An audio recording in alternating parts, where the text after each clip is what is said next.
Hello दोस्तों, आप सभी का हमारे YouTube चैनल प्रेक एकेडमी में स्वागत है। आज हम पढ़ेंगे कक्षा 10 का अध्याय 10 प्रकाश का परावर्तन तथा अपवर्तन का भाग 2। इसमें हम पढ़ेंगे कि गोली दर्पण क्या होता है और गोली दर्पण का प्रयोग क्या होता है। गोली दर्पण की सारी जानकारी हम लोग इकट्ठा करेंगे। ठीक है, तो आइए पढ़ते हैं गोली दर्पण के बारे में। ठीक,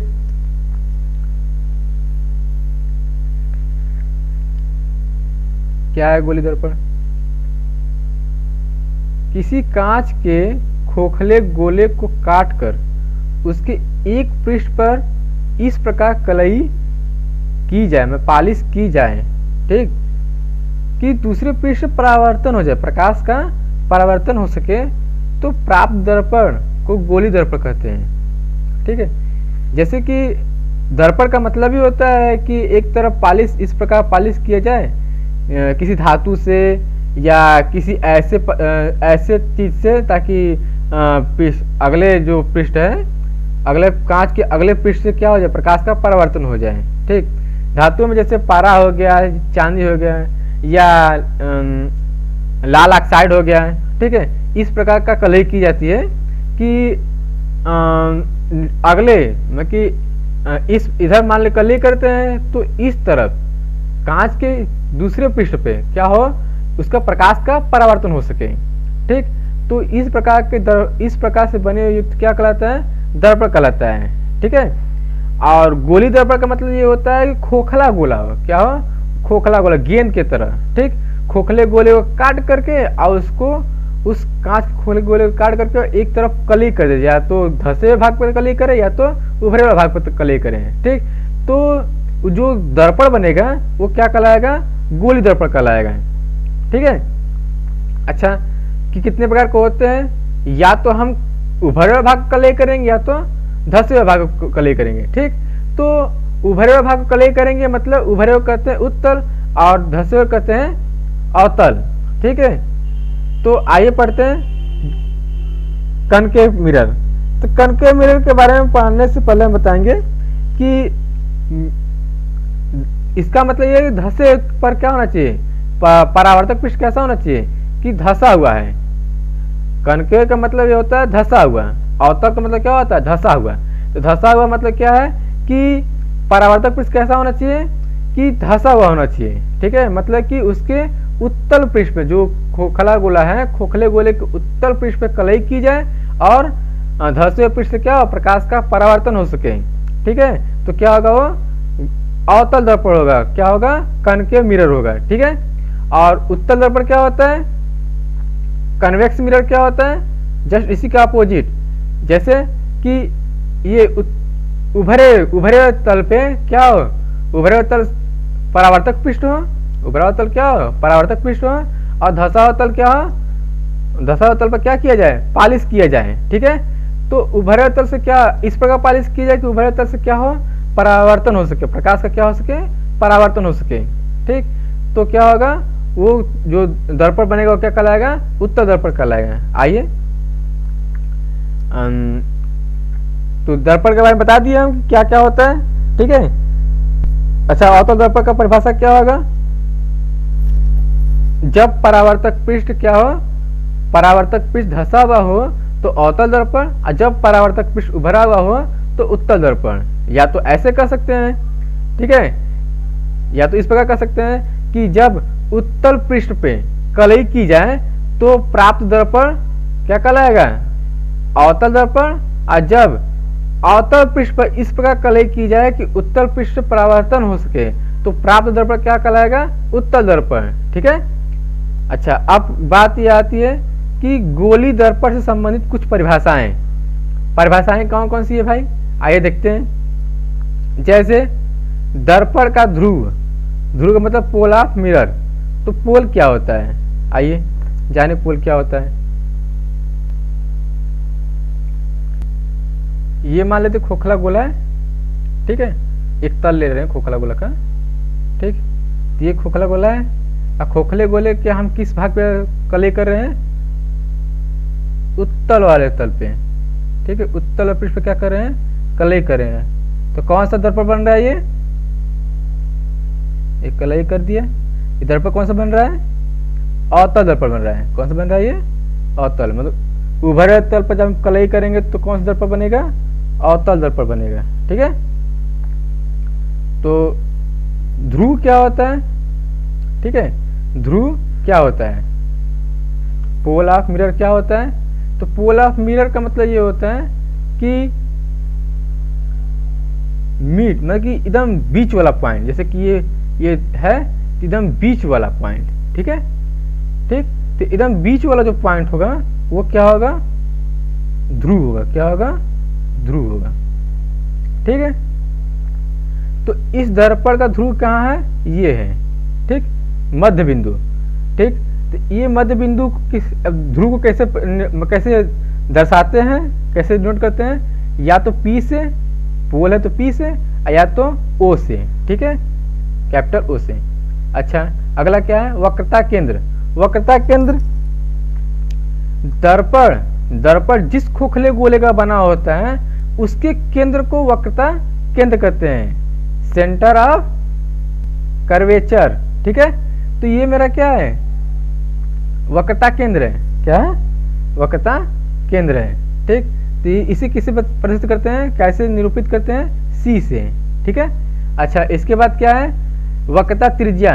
वक्रता त्रिज्या का मतलब क्या होता है कि दर्पण जिस खोखले गोले का बना होता है उसकी त्रिज्या को वक्रता त्रिज्या कहते हैं। ठीक है, या तो ये भी कह सकते हैं कि वक्रता केंद्र तथा ध्रुव तक की दूरी को क्या कहते हैं?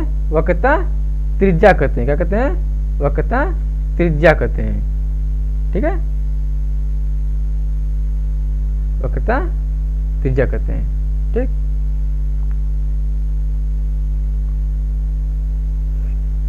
अच्छा, अब इसके बाद क्या है? अभिलंब। अभिलंब क्या होता है? तो अभिलंब देखो, अब अभिलंब के बारे में बात हो गया ना, तो किसी भी कोई भी सर्किल ले लेते हैं। ठीक है, कोई भी सर्किल ले लेते हैं, उस सर्किल के सेंटर से जितने भी रेखा, जो जितने भी त्रिज्याएं होंगी, जितने भी रेखाएं उस सर्किल के उस सेंटर से इस परिधि पे जितने मिल रही है रेखाएं, ठीक है, ये क्या है? इस पर लंब है। क्या है? इस पे 90 डिग्री का एंगल बनेगा। ठीक है, मतलब ये कितने डिग्री का एंगल बनेगा? 90 डिग्री। यही आपका क्या है? अभिलंब है। ठीक है, अच्छा, इसके बाद क्या है? मुख्य अक्ष। मुख्य अक्ष, ये जो केंद्र, एक ऐसा अक्ष, एक ऐसा रेखा, एक सीधी ऐसी रेखा, सीधा ऐसा रेखा जो इस वक्रता केंद्र तथा ध्रुव से होकर जाती है। किससे हो जाती है? वक्रता केंद्र तथा ध्रुव से होकर जाती है। उसे क्या कहते हैं? मुख्य अक्ष कहते हैं। क्या कहते हैं? मुख्य अक्ष कहते हैं। ठीक है, प्रिंसिपल एक्सिस। ठीक है, क्या कहते हैं इसको? मुख्य अक्ष कहते हैं। ठीक, अच्छा, अब इसके बाद क्या है? दर्पण का द्वारक। ठीक है, दर्पण का द्वारक। तो द्वारक क्या होता है? ये परावर्तक पृष्ठ है ना। ये परावर्तक पृष्ठ कैसा होगा? ये सर्किल तो है नहीं, ये क्या है? इस प्रकार से। ठीक है, तो इसके जो ये बन रहा है, ठीक है, ये जो सर्किल, ये जो डायमीटर जो है, ठीक है, इसको कहते हैं द्वारक बोलते हैं। जो पृष्ठ है, पृष्ठ का जो डायमीटर है, ठीक है, परावर्तक पृष्ठ के जो डायमीटर है, जो इसका, ठीक, ये मेरा क्या है? इसे क्या कहते हैं? इसी को कहते हैं दर्पण का द्वारक। ठीक है, मतलब परावर्तक पृष्ठ के व्यास को दर्पण का द्वारक कहते हैं। ठीक, अगला क्या है? देखते हैं मुख्य फोकस। तो मुख्य फोकस क्या होता है? आइए मुख्य फोकस के लिए देखते हैं। ठीक है, मुख्य अक्ष के समांतर किरणें जिस बिंदु से परावर्तन के बाद जिस बिंदु से होकर जाती है, मुख्य अक्ष के समांतर किरणें परावर्तन के बाद जिस बिंदु से होकर जाती है, उस बिंदु को क्या कहते हैं? मुख्य फोकस कहते हैं। ये क्या है? कौन सा दर्पण है? मान ले लिया इसको अवतल दर्पण ठीक है, तो अवतल दर्पण है ये। तो समांतर किरणें जिस बिंदु से होकर जाती है, ठीक, या जाती हुई प्रतीत होती है, ये कौन सा दर्पण है? उत्तल दर्पण है। ठीक है, समांतर किरणें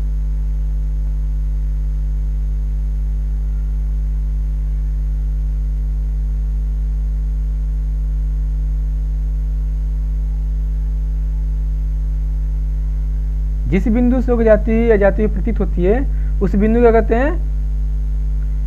उस बिंदु को फोकस कहते हैं, मुख्य फोकस कहते हैं। ठीक है, अब अगला क्या है?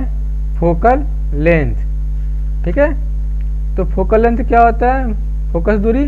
तो मुख्य फोकस तथा ध्रुव तक की दूरी क्या कहते हैं? फोकस दूरी।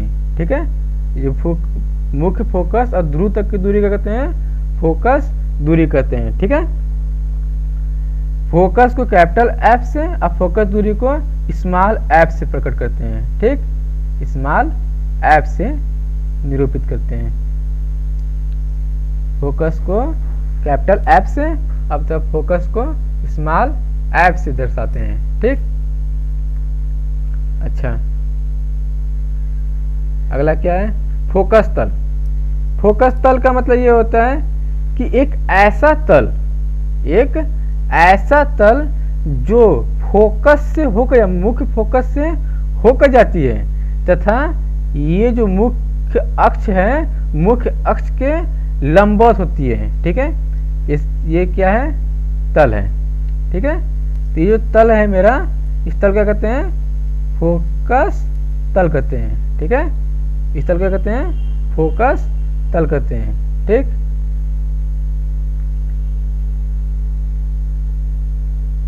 Focal plane. अच्छा, अब अगला क्या है?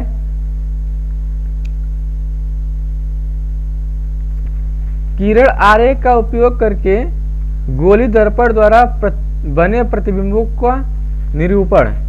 अब किरण आरेख का उपयोग कैसे करते हैं? ठीक है, हम तो जैसे में तैसे खींच खाच देंगे तो अब क्या कैसे जाएगा, वो किरणें कैसे जाएंगी, ये तो समझ में तो नहीं आएगा। तो इसलिए कुछ नियमें होती हैं, वो नियम क्या क्या है?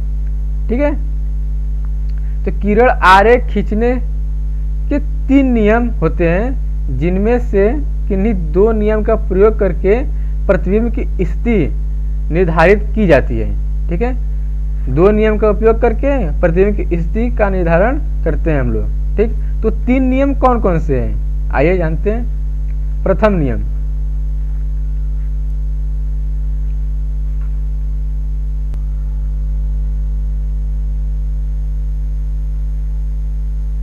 ध्रुव है, ये वक्रता केंद्र, ये मेरा मुख्य अक्ष है, और ये ध्रुव है, इसका ये ध्रुव, ये वक्रता केंद्र, ये मेरा मुख्य अक्ष है। ये मेरा रहा अवतल दर्पण, ये मेरा रहा उत्तल दर्पण। ठीक है, तो प्रथम नियम में ये बताया जाता है कि मुख्य अक्ष के समांतर किरणें फोकस से होकर जाती है। किससे जाती है? फोकस से होकर जाती है। ये पहला नियम बताता है। यह जाती हुई प्रतीत होती है। ठीक है, जाती है या जाती हुई प्रतीत होती है। ठीक, फोकस से होकर जाती है या जाती हुई प्रतीत होती है। ये पहला नियम हुआ। ठीक, अगला नियम क्या है? ये रहा अवतल दर्पण, ये रहा उत्तल दर्पण। ठीक, तो इसमें ये नियम है कि फोकस से, इससे फोकस से होकर जाने वाली किरणें, फोकस से होकर जाने वाली किरणें परावर्तन के बाद समांतर हो जाती है। ये कैसे बना? तो आपको पहले भाग में बताए होंगे प्रकाश का उत्क्रमणीयता। ठीक है, जैसे कि प्रकाश का ये आपतन किरण है या परावर्तन किरण है, यदि इसको आपतन किरण ले लिया जाए तो ये परावर्तन किरण हो जाएगा। ठीक, तो उसी प्रकार से ये अगर आपतन किरण फोकस से हो जाती है तो परावर्तित किरण किससे हो जाएगी, समांतर हो जाएगी, मुख्य अक्ष के समांतर हो जाएगी। ठीक है, ये मेरा क्या है, आपतित किरण कैसे होगा,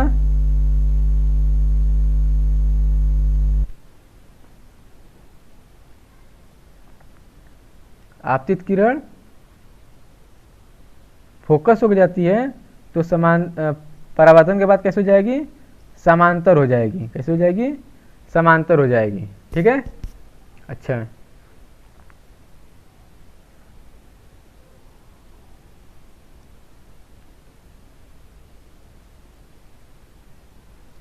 अब तीसरा नियम क्या है,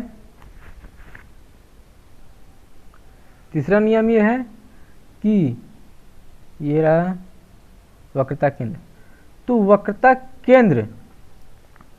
वक्रता केंद्र से होकर जाने वाली किरणें परावर्तन के बाद वक्रता केंद्र की ओर ही लौट जाती है। ठीक है, वक्रता केंद्र से होकर जाने वाली किरणें परावर्तन के बाद वक्रता केंद्र की ओर ही लौट जाती है। ठीक है,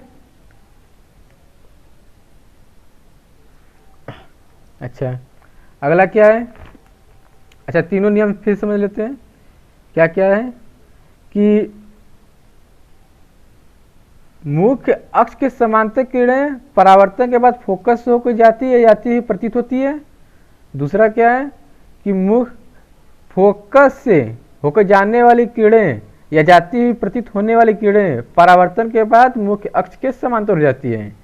और तीसरा क्या है कि वक्रता केंद्र से होकर जाने वाली किरणें या जाती हुई प्रतीत होने वाली किरणें परावर्तन के बाद उसी दिशा में चली जाती है, मतलब कि वक्रता केंद्र की ओर ही लौट जाएगी। ठीक है, अच्छा आगे अब बताएंगे हम आपको प्रतिबिंब कैसे बनाते हैं। ठीक, गोली दर्पण से प्रतिबिंब का बनना। ठीक है, formation of image by spherical mirrors. तो आइए सबसे पहले किसका बनाएंगे, अवतल दर्पण द्वारा। ठीक है, तो अवतल दर्पण द्वारा प्रतिबिंब कैसे बनती है आइए देखते हैं। तो क्या है, जब वस्तु अनंत दूरी पर हो, कहाँ पे हो, जब वस्तु अनंत दूरी पर स्थित हो तो कैसे बनेगा प्रतिबिंब, कैसा बनेगा, किस प्रकार का होगा। ठीक है, वस्तु कहाँ पर है, अनंत पर है, वस्तु कहाँ पर है, अनंत पर है, तो प्रतिबिंब कैसे बनेगा। ठीक है, तो आइए देखते हैं। तो अनंत से आने वाली किरणें, मतलब कि जिसका मिलान बिंदु कहाँ पे हो, अनंत पे हो, तो उससे आने वाली किरणें कैसी होगी भाई, समांतर होगी। कैसी होगी, समांतर होगी। मतलब कि समांतर किरणें कहाँ मिलती है, अनंत में मिलती है। इस प्रकार से अनंत में मिलकर आने वाली किरणें कैसी होगी, समांतर होगी। मतलब इस यहाँ से होकर आने वाली किरणें कैसी होगी, समांतर होगी। ठीक है, तो कैसी होगी भाई, समांतर होगी। समांतर किरणें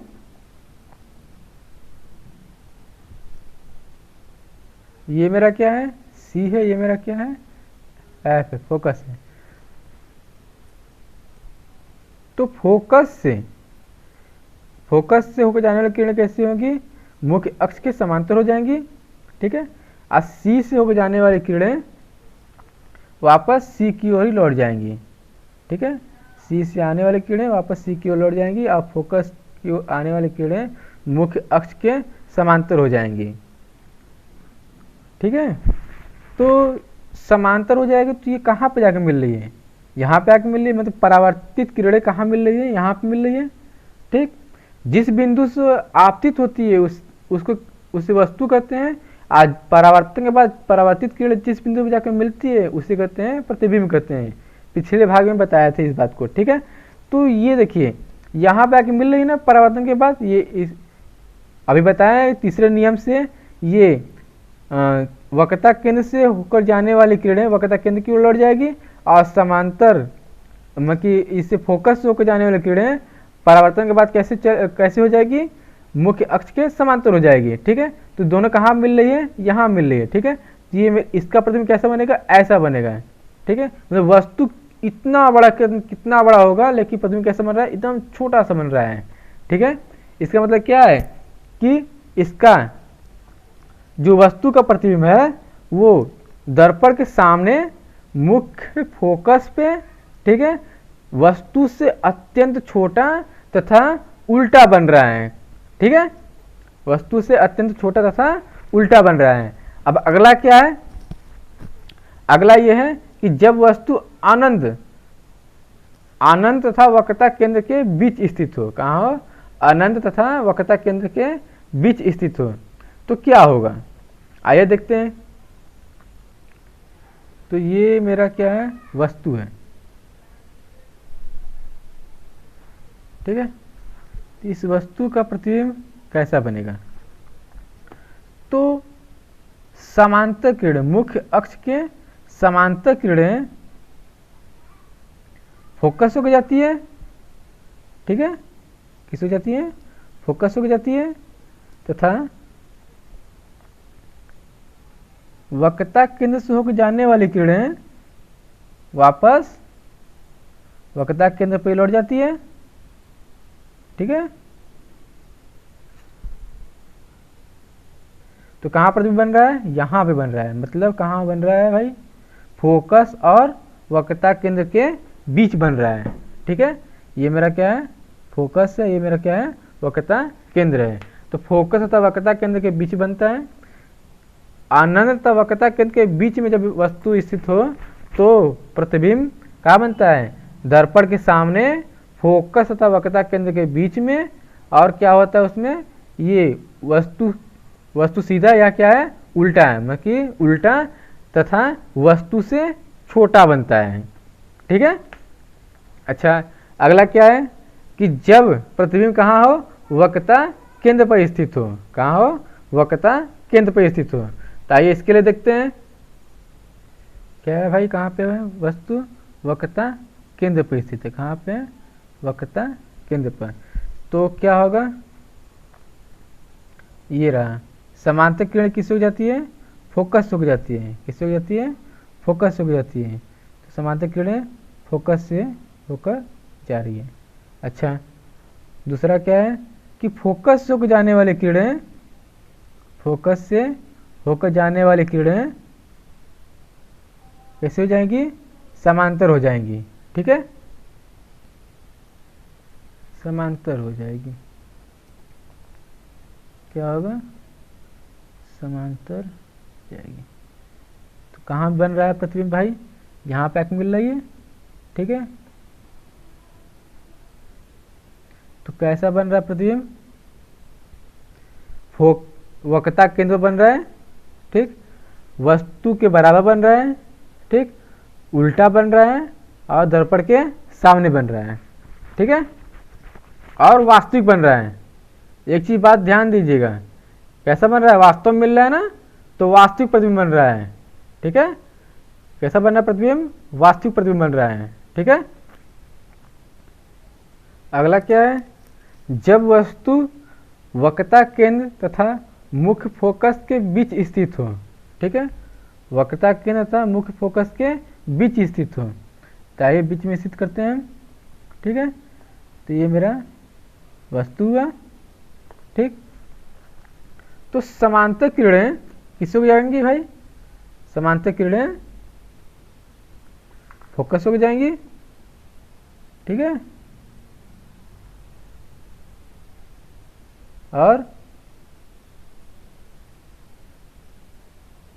वक्रता केंद्र से होकर जाने वाली किरणें वापस वक्रता केंद्र की ओर ही लौट जाती है। ठीक है, तो वक्रता केंद्र से होकर जाने वाली किरणें वक्रता केंद्र की ओर लौट जाएंगी। ठीक, प्रतिबिंब कहाँ बन रहा है भाई, प्रतिबिंब बन रहा है वक्रता केंद्र से दूर। कहाँ बन रहा है, वक्रता केंद्र से दूर बन रहा है। ठीक, प्रतिबिंब कहाँ बन रहा है, वक्रता केंद्र से दूर बन रहा है तथा वस्तु से बड़ा बन रहा है और वास्तविक बन रहा है। ठीक है, प्रतिबिंब कैसा बन रहा है, वस्तु से बड़ा, वास्तविक तथा वक्रता केंद्र से दूर बन रहा है। ठीक। ठीक है। अगला क्या है, अगला ये है जब वस्तु मुख्य फोकस पर स्थित हो। कहाँ हो, मुख्य फोकस पर स्थित हो। यहाँ पे वस्तु स्थित है मुख्य फोकस पर, ठीक।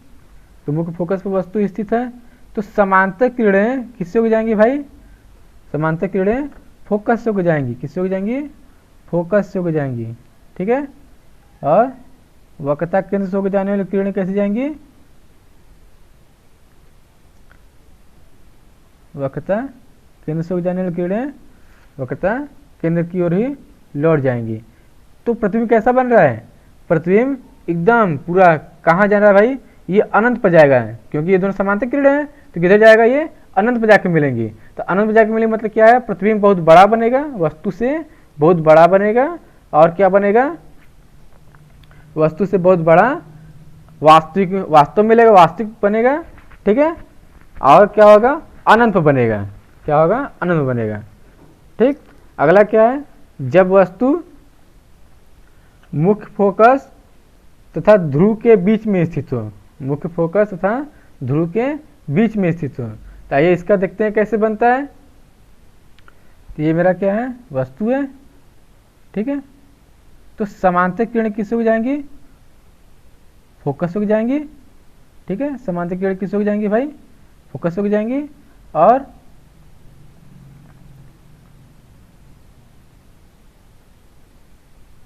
वक्रता केंद्र से जाने वाली किरणें वापस वक्रता केंद्र की ओर लौट जाएंगी, ठीक है।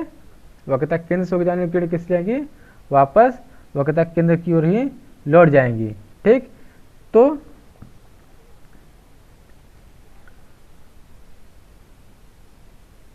देखिए ये इधर फैलता जा रहा है, इधर क्या हो रहा है, फैलता जा रहा है, मतलब मिलेगा किधर, इधर की ओर मिलेगा, ठीक है। तो कैसा बन रहा है प्रतिबिंब भाई, वास्तव में मिल रहा है ये प्रतिबिंब, ये वास्तव में मिल रहा है किरणें, नहीं ना। कैसे मिल रही किरणें, लग रहा है, आभासा हो रहा है, ठीक है। तो आभास हो रहा है, इसका मतलब क्या है, प्रतिबिंब कैसा बन रहा है, आभासी प्रतिबिंब बन रहा है। और दर्पण के पीछे बन रहा है, ठीक है। दर्पण के पीछे आभासी और वस्तु से बड़ा बन रहा है और सीधा बन रहा है, ठीक है। अच्छा आइए एक बार इसका रिवीजन कर लेते हैं, ठीक है। पहला क्या है कि जब वस्तु अनंत दूरी पर स्थित हो तो कहाँ पर बनेगा भाई, प्रतिबिंब कैसा बनेगा, वस्तु से छोटा, ठीक है, वस्तु से छोटा, उल्टा, वास्तविक, ठीक है, और फोकस पर बनेगा, ठीक। अच्छा जब वस्तु अनंत तथा वक्रता केंद्र पर स्थित हो तो कैसा बन रहा है प्रतिबिंब, फोकस तथा वक्रता केंद्र के बीच बनेगा, ठीक है। और क्या हो रहा है इसमें, वस्तु से छोटा, वास्तविक, ठीक है, और उल्टा बन रहा है। अच्छा इसमें देखिए ये दूर, बहुत दूर स्थित है तो ये फोकस बन रहा है, जब करीब आ रहा है, जितना करीब आ रहा है ये उतना ही इधर जा रहा है, ठीक है। अच्छा आगे देखिए, अब इसके बाद क्या हो रहा है, जब धीरे धीरे धीरे वस्तु कहाँ रखी जा रही है, वक्रता केंद्र पर रखी जा रही है। कहाँ रखी जा रही है, वक्रता केंद्र पर रखी जाए तो प्रतिबिंब कैसा बन रहा है भाई, वक्रता केंद्र बन रहा है, वस्तु के बराबर बन रहा है, वक्रता केंद्र बन रहा है, वस्तु के बराबर बन रहा है, ठीक है, तथा उल्टा बन रहा है और वास्तविक बन रहा है, ठीक। अब इसके बाद क्या हो रहा है, अब प्रतिबिंब, अब वस्तु को इधर लाया जा रहा है, किधर लाया जा रहा है, वक्रता केंद्र और फोकस के बीच लाया जा रहा है, ठीक है। तो वस्तु वक्रता केंद्र तथा फोकस के बीच में लाया जाती है, प्रतिबिंब किधर जा रहा है, अब इधर बन रहा है, ठीक है। तो देखिए तो प्रतिबिंब कैसा बन रहा है भाई, प्रतिबिंब जब वस्तु कहाँ पे रखी गई है, वक्रता केंद्र तथा फोकस के बीच में रखी जा रही है, तो प्रतिबिंब वक्रता केंद्र से दूर, मतलब कि वक्रता केंद्र और अनंत के बीच बन रहा है, ठीक है। और क्या बन रहा है इसमें, वस्तु से बड़ा बन रहा है, ठीक है। और क्या हो रहा है इसमें, वस्तु से बड़ा बन रहा है, और क्या हो रहा है, उल्टा बन रहा है और वास्तविक बन रहा है, ठीक है। अच्छा अगला क्या है, जब वस्तु फोकस, मुख्य फोकस पर स्थित हो। अब देखिए जब वहां पे अनंत पर था तो मुख्य फोकस बनता था, अब मुख्य फोकस पर स्थित हो तो कहाँ बनेगा भाई, अनंत बनेगा, ठीक है।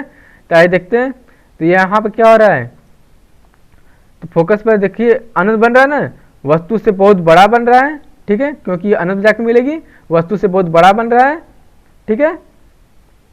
और क्या हो रहा है इसमें, और ये वस्तु से बहुत बड़ा बन रहा है, अवास्तविक बन रहा है, ठीक, वास्तविक बन रहा है और अनंत में बन रहा है, ठीक।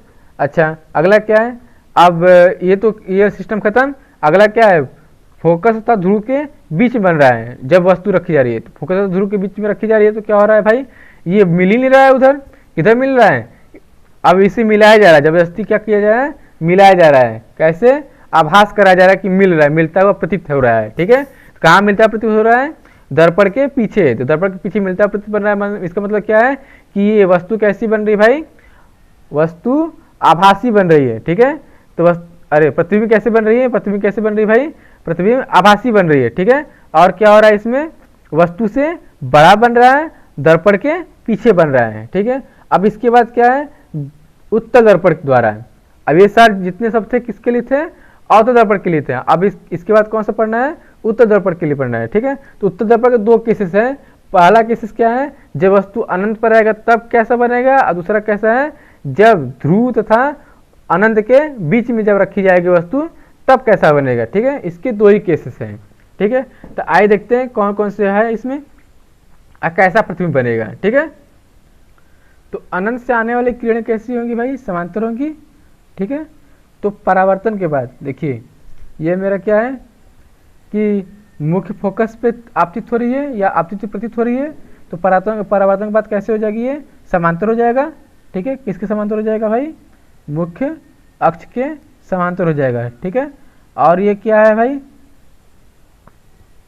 और ये मेरा क्या है, वक्रता केंद्र है। तो वक्रता केंद्र की ओर जाने वाली किरणें कैसी होंगी, वक्रता केंद्र की ओर लौट जाएंगी, वक्रता केंद्र से ही लौट जाएगी, ठीक है। अच्छा, ये कहाँ पर जाकर मिल रही है, यह मिलती प्रति परावर्तित किरणें मिलेगी, जहाँ पे वही क्या होगा, मेरा होगा प्रतिबिंब होगा। तो ये परावर्तित किरण एक इधर है एक इधर है, तो इधर तो मिलेगा नहीं, इधर साइड तो किधर मिलेगा, ये इधर की तरफ मिलेगा, ठीक है। तो कैसा मिलेगा भाई, कहाँ मिलेगा,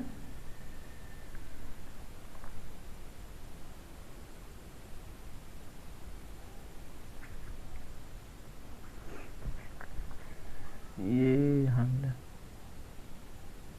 ठीक है। प्रतिबिंब कहाँ बन रहा है, फोकस पे बन रहा है, कहाँ बन रहा है, फोकस बन रहा है, और वस्तु से बहुत ही छोटा बन रहा है। कैसा बन रहा है, वस्तु से बहुत अत्यंत छोटा बन रहा है, ठीक है। अच्छा, अब अगला केसेस क्या है कि जब वस्तु कहाँ पे हो, अनंत तथा ध्रुव के बीच में स्थित हो तो प्रतिबिंब कैसा बनेगा, ठीक है। तो आइए देखते हैं उसके लिए क्या होगा। अच्छा,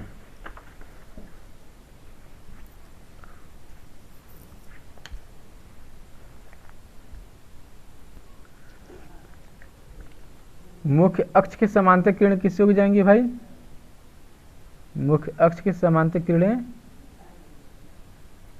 फोकस हो जाएंगी, ठीक है। फोकस से जाएंगी, जाती हुई प्रतीत होंगी, ठीक। और अगला क्या है कि वक्रता केंद्र से होकर जाने वाली किरणें वक्रता केंद्र की ओर ही लौट जाती है, ठीक है। तो प्रतिबिंब कहाँ बनेगा, यहाँ पे, ठीक है। तो कहाँ प्रतिबिंब बन रहा है, मुख्य फोकस तथा ध्रुव के बीच बन रहा है। कहाँ बन रहा है, मुख्य फोकस तथा ध्रुव के बीच बन रहा है, और कैसा बन रहा है, वस्तु से छोटा बन रहा है, ठीक है। अच्छा, अब पढ़ेंगे कि कहाँ कहाँ उपयोग होता है, ठीक है। आइए देखते हैं कि कैसे कैसे उपयोग होता है, ठीक है। तो पहला उपयोग इसका कहाँ होता है भाई, अवतल दर्पण के लिए देखते हैं, ठीक है। तो अवतल दर्पण के लिए उपयोग क्या होता है कि जब वस्तु कहाँ हो,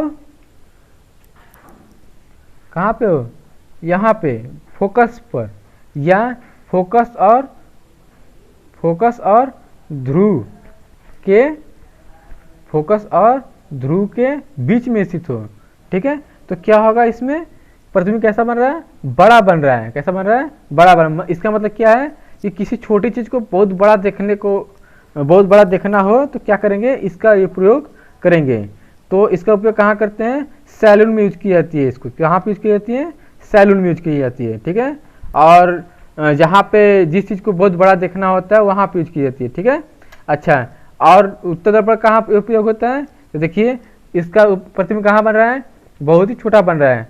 और जब वस्तु अनंत पर स्थित होता है तो उसका प्रतिबिंब कहाँ बनता है, और उसका भी और छोटा बनता है, वस्तु से अत्यंत छोटा बनता है। इसका मतलब ये है कि इस सामने रखी हुई वस्तु कैसा बनना चाहिए, छोटा बनना चाहिए। मतलब कि इसका उपयोग वहाँ पे होगा जब प्रतिबिंब कैसे दिखना चाहिए, अत्यंत छोटा और सीधा दिखना चाहिए, दिखने के लिए उपयोग किया जाए, ठीक है। तो सीधा और अत्यंत छोटा जहाँ पे आवश्यकता पड़ेगी वहाँ पे इस दर्पण का उपयोग की जाएगी। कौन से दर्पण का, उत्तल दर्पण का। मतलब कि जब साइड वाला मिरर होता है, जब हम चक्रवात चलाते हैं, ठीक है, तो फोर व्हीलर का जो साइड मिरर होता है, साइड मिरर कैसा होता है, ये उत्तल दर्पण होता है। कौन सा दर्पण होता है, उत्तल दर्पण होता है, कन्वेक्स मिरर होता है, ठीक है। तो उसमें देखते हैं कि पीछे का जो बनता है प्रतिबिंब कैसा बनता है, छोटा छोटा बनता है, ठीक है। अच्छा, अब आज के लिए इतना ही। अब अगले वीडियो में हम आपके लिए लाएंगे कि इसका दर्पण सूत्र क्या होता है और कितना छोटा बनता है, कहाँ पे बनता है, ठीक है। और इसको इस ध्रुव को मूल बिंदु मानते हुए किसको धनात्मक किसको ऋणात्मक सारी चीजें हम बताएंगे, ठीक है। और कहाँ पे कौन सा की वस्तु कहाँ पे स्थित रहेगी, तो प्रतिबिंब कहाँ बनेगा, कितनी दूरी बनेगा, इस सब की जानकारी में आपको प्रश्नानुसार और फार्मूला सिद्ध करके और प्रश्नानुसार उसको हर एक क्वेश्चन, हर एक प्रॉब्लम को लाएंगे, ठीक है। हर एक प्रॉब्लम को सॉल्व करने के लिए तरीके बताएंगे, ठीक है। तब तक के लिए नमस्कार। आपको यदि वीडियो पसंद आए तो लाइक करें, फॉलो करें, सब्सक्राइब करें। धन्यवाद।